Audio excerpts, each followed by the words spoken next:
When Amazon bought us, there were 150 people. They basically took 50 of us, put us in a room and said, your job no longer exists. Half of the post ideas I come up with is because I comment on something and then I say, oh, that's actually a pretty interesting thought. Especially founders' biggest mistake when they start posting on LinkedIn is they post things that they would be interested in. What do I think makes a good DM? So one, I would say like a great DM. Are you the only person that's senior or you're? Yeah, so basically we have 45 employees, we're fully remote, we're in like, people are all over the country. I, coming into this year, was like, I need to get out of the house, I need an office. Yeah. So I posted on LinkedIn, I'm looking for an office. Tenuity, this is an agency called Tenuity. They're like a massive digital marketing agency that we work with at Stacker. Someone in the San Diego office responded to my post and was like, hey, we have a New York office with a ton of open desks. Introduced me to their chief people officer, and now I just rent this corner office out. And it's just so fun. So like, they haven't returned to office, obviously. Mondays, it's literally just, one or two people. I'd say Tuesday, Wednesday, Thursday, there was like 10 people in there. It's just a lot of wasted space. This is fun. Like, you're working at your customers. And like, but like none of the people that we work with are here. Okay. It's just like, they're a 1,000-person company. Okay. But yeah, that's what this is. Yeah, dude. Well, listen, of course, like, have a couple questions, but we just take it as we go. Just wanted to chat about what you're building the company, and you've been nerding out on LinkedIn. And so I've been following that as well. And like I mentioned before, like, we're building a ghostwriting agency, and whenever I can, I just take the chance to learn from somebody that's just doing it well, and pick up what I can get so that we can better serve our clients. So I was like in New York City, I was like, let's do it. Let's just hit him up and let's just hang out. I literally had a call with some guy last week that like he runs a big LinkedIn kind of consulting agency. Okay. And we like went at it for a half hour because he basically started the call basically saying, he was like, you're breaking all the rules, but it's still working. And I want to know what's working. Like, why, Noah, you think it's working? And I was like, well, tell me what rules I'm breaking. And then we just like had very healthy, fun debate for a half hour. So I'm down to nerd out on this stuff. Okay, cool. Well, we're like, not the plan, or like the top 3 things that takeaways that if you were to share, like you could talk about from this conversation about the rules that you were breaking, and about things that you picked up talking to him as well. I think that the only rule is that you post something on LinkedIn. Yeah. I'm going to make up numbers, but LinkedIn shows it to 100 people. Okay. And they measure the engagement from those 100 people, right? Okay. How much time they spent on it, how many people saved it, how many people liked it, how many people sent it to someone, shared it, cover time, etc. And then they also took another million posts that other people posted at that exact same time. Yeah. And they do that same thing with those other million posts, and they compare the data. And based on where you rank, they should either show your post to 100 more people, or only 20 more people, or 1,000 more people. And they run the algorithm again, and it just keeps going and going. And the reason I say that is because I believe that that's all that's happening. And everything that people say you should or shouldn't do, putting a link in the post, putting an image in the post, posting multiple times a day or not, etc. I think all of that is bullshit unless it impacts the engagement, right? So like a link in the post, no, I don't think that they are squashing posts that have links. I just think most people, when they put a link, do a really shitty job of it, and that makes it have low engagement.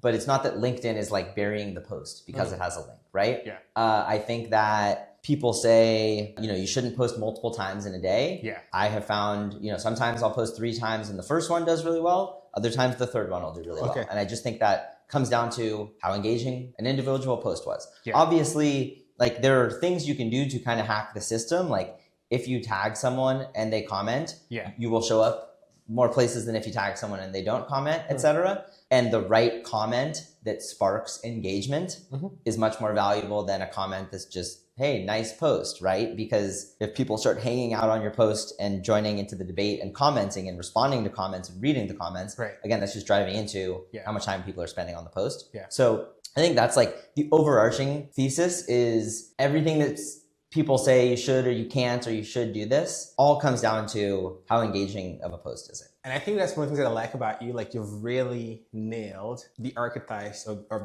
the ethos of writing engaging content. And I think that has to do with like who you are, your background, like who you're trying to reach as well on LinkedIn. And so maybe we can go back there. I appreciate that. I mean, I think like it's been 2 years of like just digging into like what's working and what's not, right? So it's like, like, again, people all the time will ask me like, if I'm going to do this, should I post, like, is it important to post once a week or twice a week or 5 times a week? Or my response is always like, if someone came to you and said, I want to play piano, should I play once a week or 5 times a week? Yeah. Like, what would the answer be, right? And so it's not that you should post 5 times a week because your posts will do better if you post 5 times a week. Yeah. It's that you just probably suck at posting on LinkedIn when you start. The only way to get better is by doing it more. Yeah. And I think that's why I have started to figure it out, is because a mixture of like committed to trying to post once a day. Yeah. And then also taking time at the end of every month to look back and say what worked, what didn't work, and then iterate the next month. Okay. I want to go back to Starker a little bit. Okay. Right? From what I gathered, so you were working at Graphic for a few years, and like working with publishers that apparently crushed it, like helped them build the publisher partnership function. And then you were acquired by Amazon, and then Did your research, put together about $60,000, and then started Stacker. Yeah. Was that the dream for you, or did something happen at Amazon that made you go, okay, let's just F this, like let's build a company? Did something happen that made me start the company? Yeah. I always enjoyed building things. I think I knew that at some point I would start a company. Okay. But the way we started Stacker was just like, I think I'm really good at being opportunistic. And like, I'm really good at like, when I'm in the game, spotting opportunities. We would not, like, if I had not worked at Graphic and made all of those relationships running the publisher network, there's no way I would have known like, oh, there's an opportunity in starting a company in this space. Yeah. It wasn't that I like had this lifelong passion of like, I must start this company that became Stacker. Yeah. It's more that I'm just really enjoy building. I think one of my superpowers is like, if I'm in the game looking around and being like, oh, I think we could kind of flow this way and there's opportunity. And so, I mean, look, when Amazon bought us, there were 150 people. They basically took 50 of us, put us in a room and said, your job no longer exists, but here you're going to get paid for the next 4 months. Here's like a link to the Amazon job board that has like 300,000 jobs. Okay. It's the best thing that could happen to me because Fair. I mean, I pretty quickly knew I didn't want to work at Amazon. Okay. You know, my bank account went from like $4,000 to $54,000. So I was able to kind of fund Stacker. Yeah. And, you know, we weren't buying like lofts in New York, but we were able to bootstrap a company. Yeah, I feel like very grateful that that was the outcome of that company. Yeah. And, you know, talking about spotting opportunities, so you also didn't start as a software company, right? Like you were some sort of agency and sort of helping publishers distribute the content of MSN. How did you know to like move that towards creating the content distribution platform they have right now? By going out and like talking with people, right? Okay. So, you know, at first we were just syndicating content, as you said, to MSN, but also pushing it out to other news outlets. And I just like knew, you know, I had a bunch of relationship with news outlets. I knew they had an appetite for more third-party content. So we were producing that. You know, just like I think my job as CEO is like, my job is just like know what else is out there. One of my coaches gave me this metaphor that I love and use all the time where he said like, it is your job as CEO to expand your map. Basically like you're sitting here holding this map and you're trying to figure out like, where do I take this company, right? And when you start, the map is here, right? And you can see like, okay, like I know what the world looks like. Yeah. But then by talking with people, you expand it and you realize like, oh, I definitely shouldn't go over there because I just talked with 5 people and, you know, they said, but also I talked to this person and like, they said there's something interesting over here. And so I see part of my job as just going out and talking with tons of people and figuring out like, you know, tell them what we're doing at Stacker, understand what they're doing, what are they looking for, bounce ideas off of them. And by doing that, eventually realized, oh, there are brands that would want to underwrite the content our newsroom is writing and get that placed on third-party news outlets. Yeah. That birthed our agency business. And then kind of similarly, by talking with a lot of our customers, by, you know, kind of continuing to go and have all these conversations, realized, oh, there's an opportunity for us to just be a platform. You know, so few businesses, what they do on day 1 is what they're going to do on, you know, year 3 or year 10. Yeah. But the only way to get there is by, you know, continuing to expand the map as well. Yeah. I'm not sure when you mentioned this, but like when I was sort of doing some research, you talked about how like your challenge is not to sell your competitors, right? It's actually selling a category that didn't exist yet. Yeah. Well, you know, I don't think it's no longer a challenge. I mean, like maybe because I mean, you guys just reached timing on ARR. And actually, it would be nice to have this conversation with your hair dyed. I wish. Maybe next time. But going back to our previous point, like you sort of nailed how to articulate what you do so that your ICP understands it. And well, how did you get there? Was it like you have the conversation, but were you also reading about what they're reading about? Like, how did you sort of craft that point of view in such a way that it resonates really well? It's a great question. I guess the first part is talking with them, right? Okay. So like just going out and having a ton of calls and meetings, right? And just like understanding your customer, understanding what they're excited about, what they're scared about, what, you know, they're proud of, what they wish was different, what they're unsure, you know, just like really understanding like who they are, you know, what gets them promoted, what do they feel like they wish they knew more about, you know, asking, I like, to the point of articulating what we do, I all the time will ask customers, like, what do you think we do? Like if you were to tell, like when you tell your CEO, oh, this company's Stacker, like how do you explain that, right? Because it's so interesting. That's nice. Yeah, that's good. To hear that, right? Because I'm so used to saying it in my words. Like I remember there was a call, and like occasionally you'll find someone like they don't need to be a customer, just like you'll find people that like really get your business, and that are in the industry that your customers are, right? Because like we sell into VPs of communications, VP of SEO, VP of marketing, etc. Right? Like I spent, before founding Stacker, no time in any of those industries. Yeah. So I was explaining it how I think we should explain it. Mm-hmm. But then I remember like I met this guy who was VP of communications at TripAdvisor, was not a client. It was very clear they were not going to be a client. Okay. But he was just like, I get what you're doing and it's awesome. Mm-hmm. And we're having lunch and I was just like, what are we doing? Like explain it to me. And he just said it in such a different way than I had ever thought, in like a 1-sentence line. Oh. And it was just like, oh. And I remember like writing that down, and then slowly over time I started hearing, he basically said, you guys are taking people's owned media and turning it into earned media without them having to do anything else. And I was just like, oh, that, and then I started to kind of hear that, and then you try saying that and see what resonates. So part of it is just having a ton of conversations to like create a hypothesis for what you should say. Yeah. Then it's going in both pitching 100 people and seeing what resonates and what doesn't, right? Yeah. What gets people to say, you guys do what? And what gets people to be like, I don't quite get it. Yeah. And then I would say LinkedIn has been an incredible way to hone that and figure out what ideas are really resonating. You know, you post something on LinkedIn that you're like really excited about, and then everyone's like, wasn't that interesting, right? And then sometimes you say like the same thing a different way and it goes viral. It's like, okay, like that problem is clearly resonating with people and that way of phrasing it. Yeah. So it's kind of those three things. Okay. So if you spend more time on that, so, you know, I'm thinking about like a VP of content or a VP of communications, right? In their stack, probably have like a bunch of tools, also a bunch of like agencies or services being pitched to them. And so the problem that you solve is only a part of like their actual job. Thinking about LinkedIn, how long did you have to iterate on like the message before you actually got it? Like, okay, this is like the nail. I mean, I'm still iterating, right? Fair. And I think like what they care about changes all the time, right? So, you know, around this time last year, realized, okay, there's this new thing called AI search and GEO. And for the first time, people in communications are trying to figure out how, like, just what GEO is, let alone like how they can capitalize on it, et cetera. And so just realize that from talking with people and people being like, you know, oh, this is what I'm scared about. This is what I wish I knew more about. This is what I'm excited about, et cetera. And so then saying like, okay, like try writing about this and seeing what resonates. And, you know, I don't think you can figure it out and then just say, okay, now I've got it for the next 10 years. Yeah. But like the learning curve, like, or the rate of learning gets faster the more you do it. Got it. So you pretty much like sort of picked up on what they were curious about and then like went and like did a bunch of reading and research about it and sort of synthesizes for them to consume it via you and get better. Yeah, I think like, you know, I remember last summer when like the concept of, you know, winning in AI search was very new. Yeah. I did this and I realized most of what people are writing about it is like very technical. And so I spent a weekend where I just went and read like 3 blog posts but that were like a bit more technical, not like engineering technical, but just like in the weeds. Yeah. And I did a post that was just like, everyone's trying to figure out GEO. So I just spent the weekend reading about it and like, here's what it seems like everyone has consensus on what works.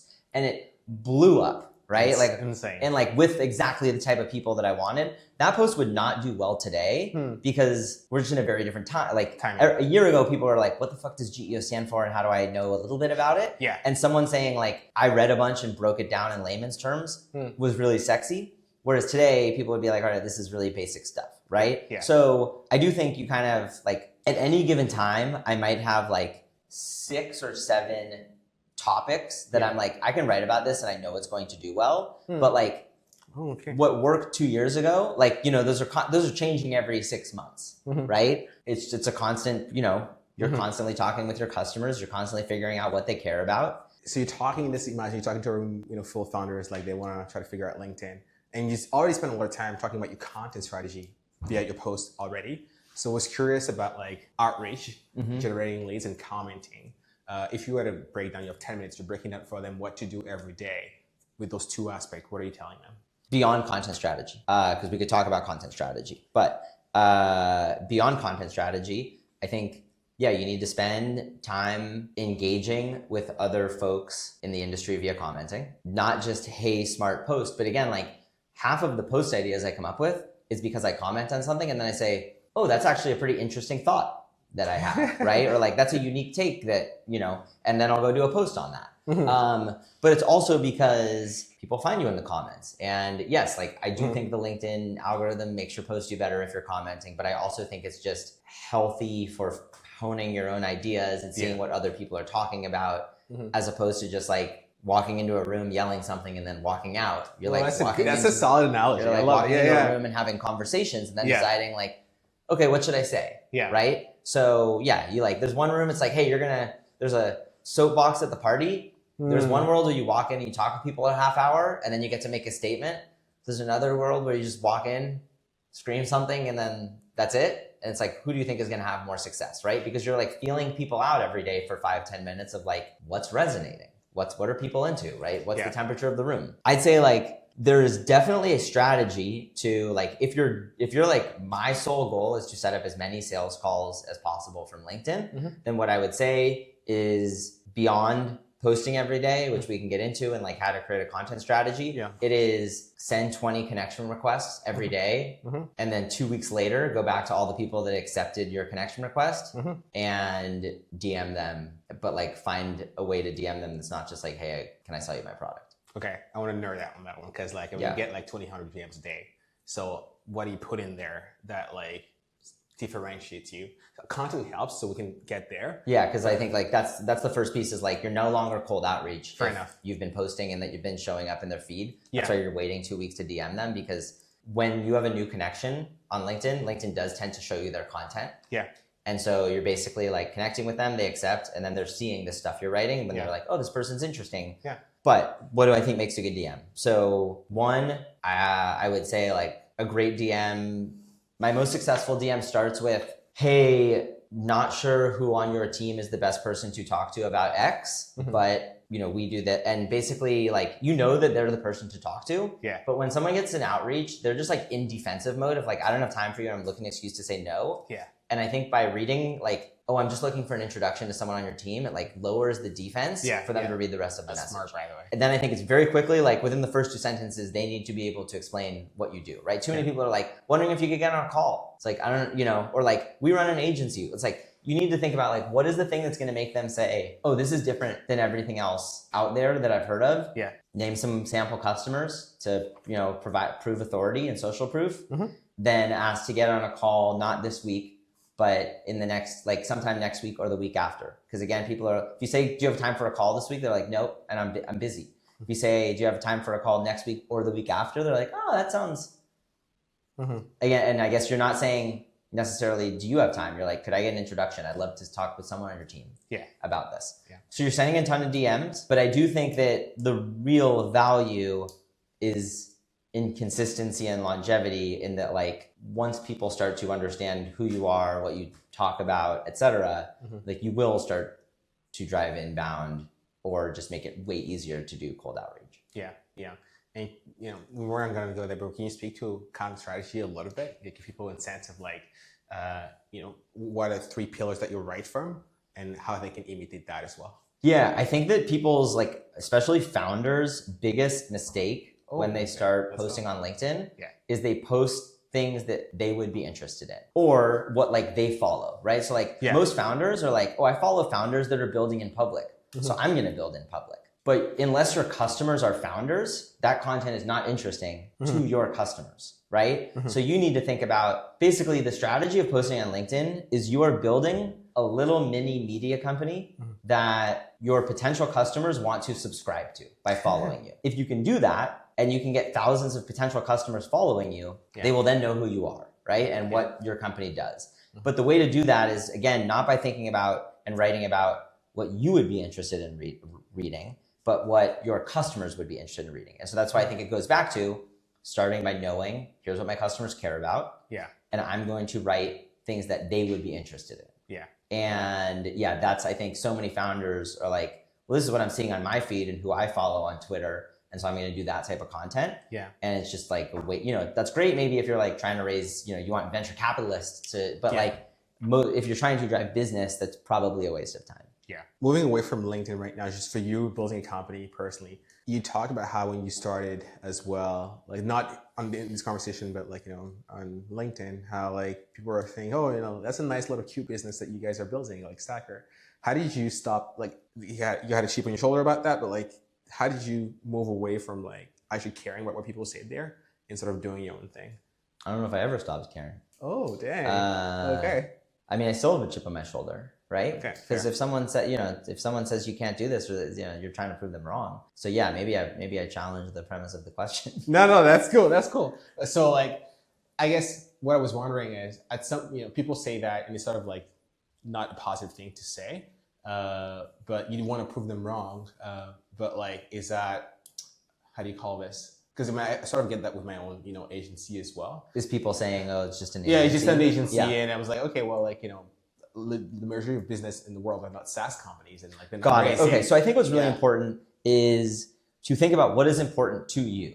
Okay, right? Got it. Yeah. So like, if I could build my dream business, or if I could live my dream life, what does that look like? Right? Because I do remember, like, I was talking to someone who had built multiple venture-backed businesses, and they were saying, oh, this little lifestyle business you have, this is back when we were more of a lifestyle business. And I just remember thinking, like, I don't want the life you had while building that venture-backed business. I think it's really important to think about, if someone tells you like, well, you're just running this little agency, for you to think like, there's someone who's running a little agency who says, this isn't what I want to be doing. And that could be for a number of reasons. It could be because I have ambitions that an agency doesn't get me to. It could be because like I don't enjoy life running an agency. I didn't like running an agency. But I think like you got to think about what is important to you and like judge success by your own factors. Yeah. Which are different for, some people are really happy doing one thing that another person would say, I would consider that a failure. Maybe not because of success, but just because like, oh, like if I had made those choices, that's not like true to what I want to accomplish. Yeah. Yeah. And what's driving you at this point for you? Like it's on a personal, as much as you're willing to share, like in growing this company.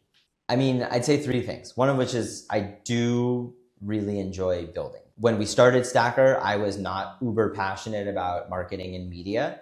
It's what I knew. So I was able to spot an opportunity. Got it. And I have now, like, I think people get into what they are good at and what is like growing. And so now I love it. Like that. Okay. But for one, just like I enjoy building a business. Two is like, it is the scoreboard. It's like, I want to build a bigger business. And that's both financial, but it's also ego, right? It's like, I want to have a company that gets bigger and like is seen as this cool, big thing that I built, right? Third, I think is like eventually financial. It's like, I want to have some sort of financial outcome. Like, is there, and I'm sure you do like a lot of these conversations. Is there a question that you wish people would ask you often that, they don't? No, there's no question that I wish people would ask me. No. Yeah, I really just like, I very much enjoy the build. Like I enjoy building things. I think like maybe 2 years ago, I just had this realization of like, there are parts of my day that I hate. I run this company. So like, it's only my fault. I'm having to do things that I don't enjoy. Yeah. And really started putting intention behind like, how do I create a world where when I wake up, I am super excited for what I get to do that day. I wouldn't say I'm 100% of the way there, but I'm like in a very different place than I was 2 years ago. Okay. I mean, first of all, that's like, you have to realize like, what are the things where when you wake up, you're like, I get to do this today? And what are the things where you wake up and you look at your calendar and you're like, just like make it tomorrow. I can't believe I have to do these things, right? Yeah. And so first is just like realizing that. Then if you're fortunate enough to run your own company, or honestly, if you're, I don't think you have to run your own company to start thinking like this, is like, how do I change things? right? How do I take things off my plate that I don't enjoy? And how do I put myself on projects that give me a ton of energy? And I think, now that just thinking about this live, as a founder, that's like very real of like, okay, like delegate things or find ways to work on things that you want. But even if you're in a job, if you're like, maybe there's a way to say like, oh, I hate doing these 20% of things. Is there a way to offload those? Maybe it's just like, you're in a job and you realize that you don't look forward to half your days. Like you're probably not in the right job. But I think that realization of like, there's no one to blame but me if I am not looking forward to my day. Really, like I took a lot of intention behind changing the team, how I spend my time, etc. Now I'm like 80% of the way there. And really, I think that also is just like adding to, I'm having a lot more fun than I have before. Hopefully maybe a year from now, 90%. Just keep getting, I think, just like keep iterating. Getting better. It's awesome, man. Thank you so much. Appreciate it. Appreciate you reaching out, dude. Of course. Yeah, it was funny. Like maybe 2 or 3 years ago, I was sitting down with one of my mentors and he was just like, he was saying, do you know what you do? Like whenever Stacker is done, like, do you know? And I was like, oh, I'll definitely start something else.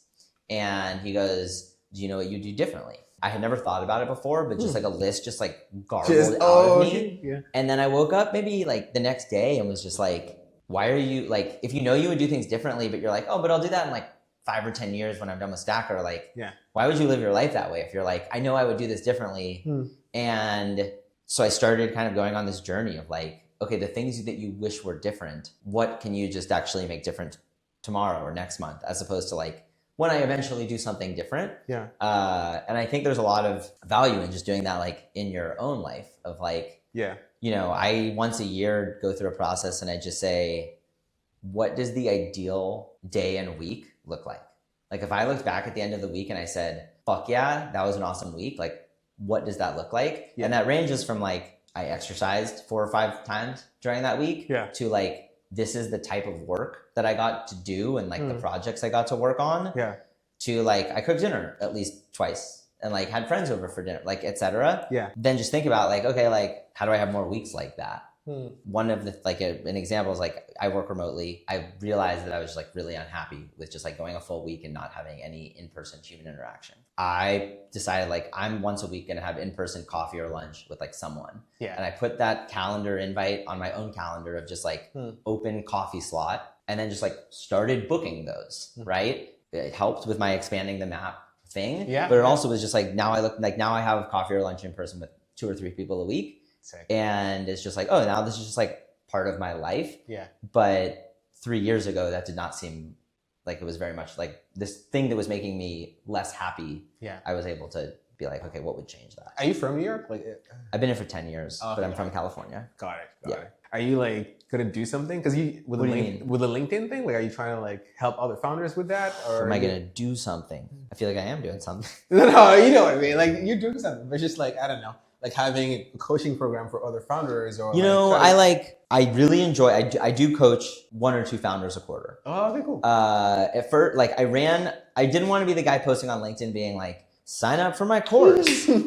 But I did feel like I like had figured some shit out. And so first I did a course, but I only DM'd people that had like, I had some people kind of like you that like had DM'd me and been like, dude, you're really good at this. Like, are you someone writing this for you? And so I DM'd like 10 or 15 of those people that had DM'd me over like 2 years and said, I'm going to do a one-time course if you want to sign up. And I got 4 people to sign up and pay for it. Okay, cool. And did this course and made a lot of content for that. I realized like, okay, I don't want to be the guy that's like, sign up for my paid course, but I'm fine doing a free webinar. And so I basically like posted on LinkedIn. I was like, I'm going to break like, cause then I already had the content. So I was like, I'm going to break down an hour of what I do. And then I got 150 people to sign up. And then I found a sponsor and I was just like, hey, I'm going to have 100 founders. And I got this company to pay $5,000 to just like, let's go, be the sponsor. And then since then I've just found like, okay, like I don't want to spend that much time on this, but I do enjoy coaching. And so like, right now I'm meeting with 1 founder every other week and to do a little bit of coaching, but like, I don't want it to become like, I don't want to become like the LinkedIn coach guy. There's plenty of that. And like, I think that where I have a unique experience is the like, okay, if you are a founder, here is how to really turn the knob on this. Because I do see so many founders, just like kind of fumbling around with like build in public content or like look at these features we launched content, etc. I mean, I think especially though, like I have a friend who said something that just, he runs an agency. And he was like, if you're not like, I don't think it's possible to grow an agency right now without having a public profile, because there's just so many options for agencies, and like, why would they choose you unless they know you and trust you? And so, yeah, it's a hack. It's a hack. Yeah. I mean, there's no way, I mean, I would have done this like without, I mean, I'm selling LinkedIn as well, but like people come and say, hey, like I want to work with you, Nate. Like, I was in a call with a prospect last week here. So it was the CRO that referred me to the director of brand. And then like when we got on the call, she was like, oh, like Melissa mentioned she was wanting to work with you for like, a couple of years now. And at her previous company it didn't work. So she moved here like 3 months ago, and now she wants to work with you. That's to your point. It's like, it's Nate, right? Versus and that's the thing is like, you forget that like 2,000 people might see a LinkedIn post and you get 30 likes. There are so many people that have DM'd me and been like, I've been following you for 6 months. And I'm like, I don't even know your name. Because you just remember like 90% of people don't actually press any buttons on LinkedIn. They're just surfing. Yeah. And so you forget all the people that are seeing your stuff that you don't know exist until all of a sudden someone reaches out and they're like, I've been following you for 6 months and it's, would love to talk. And it's like, great. Like, let's do it.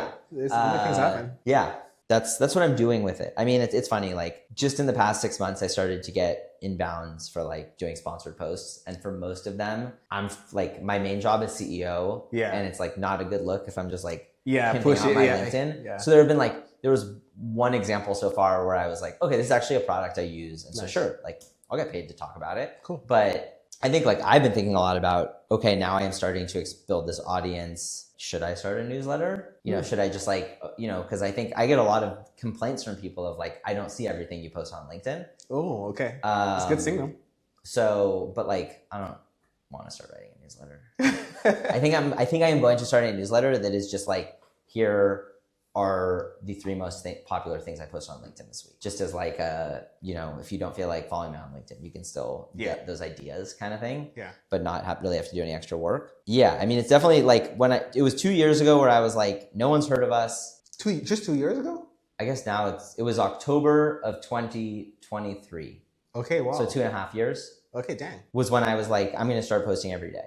Okay. And I went from like in 2024, I went from like 7,000 followers or 8,000 followers to 13,000 followers. Okay. And then in 2025, I went from 13 to 30. And that was the like, oh, this is happening. To 30. And then the goal this year is to get from 30 to 60. So we'll see. But let's get after it. But at the end of the day, like, I think followers have been the best proxy for, am I producing content that people care about? Yeah. Because you can go super viral with something funny or something controversial, etc. But like, I'm not trying to be known for those things. Mm-hmm. But if people are following me, it's like, oh, I'm posting something where they said, I want to know what else he says. Mm-hmm. And so the followers are partially, yes, just like a vanity metric of like, it's a number that I can track and it's growing. Yeah. But it's also been a good proxy for like, oh, when I posted that, 200 people said, I want to follow this guy. Like, that's an idea that really fucking resonated. Yeah, and it's also the nature of this follower as well. Like, if you have 200 people that fit within your ICPs that follow. Yeah, like if you post something, you're like, oh, 100 people that like, I want to buy from me, that's follow it. me. Like, this is really resonating. Yeah. So that has become my kind of North Star metric. Yeah. But it's definitely taken on, a life of its own from what I did. You learn from like anyone, like, I don't know, like some LinkedIn people that. Yeah. Do you know Darren McKee? Of course I know Darren. So I knew Darren from a past life. Okay, cool. From the company we should send him a picture after this. I'll hit him up. Let's take a picture. Yeah. Oh, I'm gonna send him a picture. My phone's. I took one of his stories. Yes. But okay, so I have probably done 6 one-on-one hours with Darren over the past 2 years. Sick. Maybe 8. Like, it's just like when I first started, I was like, dude, I'm like trying this, but I'm like trying to kind of fumbling in the dark. So I paid for 2 hours with him. Yeah. And now like every 8 months, I'll be like, let's re-up and just like, At this point, most of what I got out of him was like, he really helped me understand how to make a great hook. Okay. And gave me a lot, like really changed my thinking about like, how do you leverage the first 3 lines above the more button to get people to engage with a post? Okay.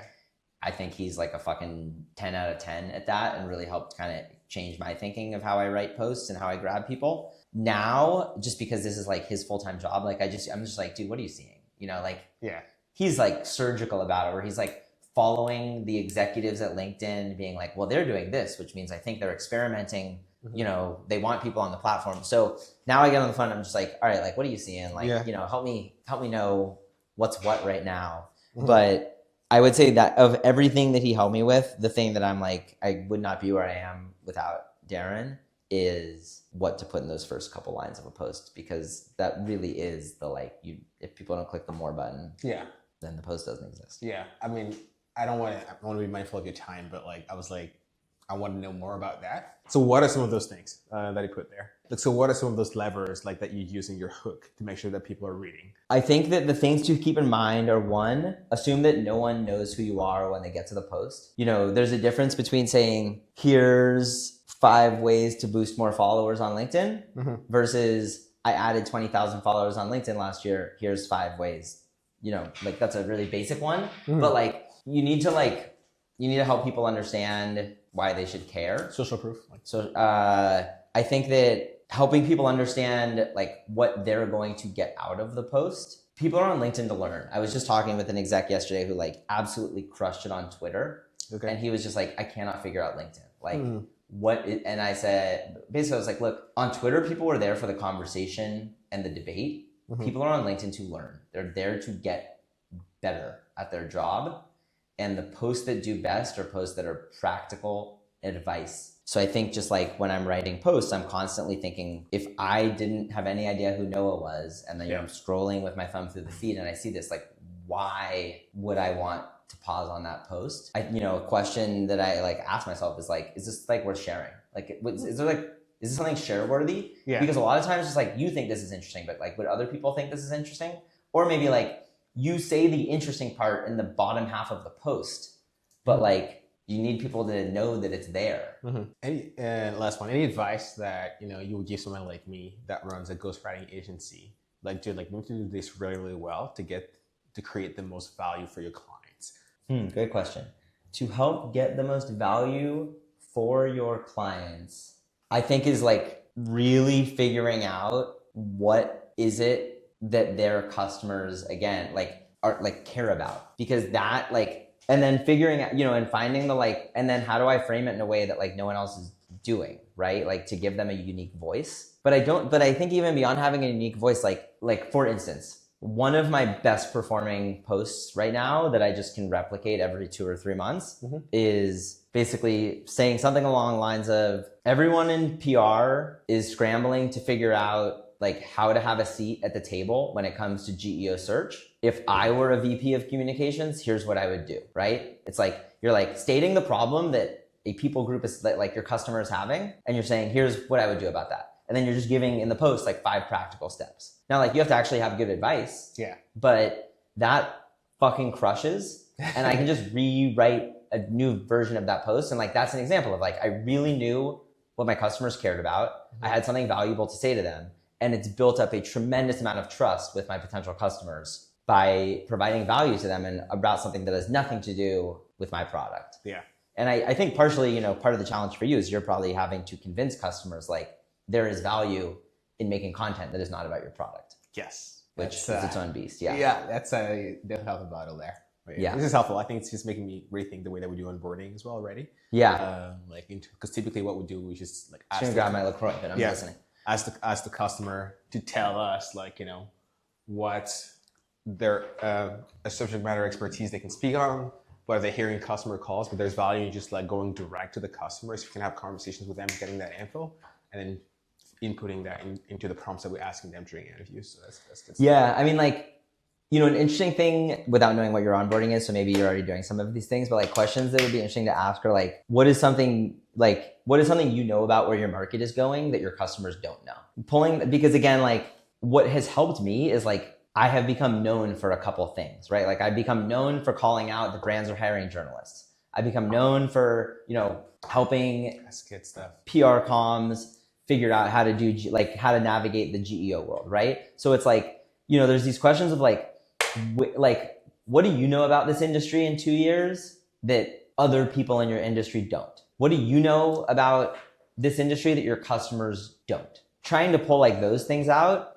because those are the like, okay, cool. Like, I can turn that, like, let's take a stance. And you're going to take a stance on some things that just going to fall flat. But I've taken a bunch of, I've like, that's why like all the time, like on the sales call, someone will ask me a question and I'll say something that I'm like, well, that's fucking obvious. But they're like, oh, wow, that's interesting. And I'm like, oh, it's obvious to me. Yeah. But I do think there's some of that, like, what do you know that other people don't? Yeah. And there's ways to pull that out of like, what do you know about where this is heading in 2 years? What do you know about what people should be doing that they're not, et cetera, et cetera. Yeah. It's good stuff, man. Awesome. Dude, thank you so much, man. Yeah, dude. Appreciate it. Really appreciate you coming in.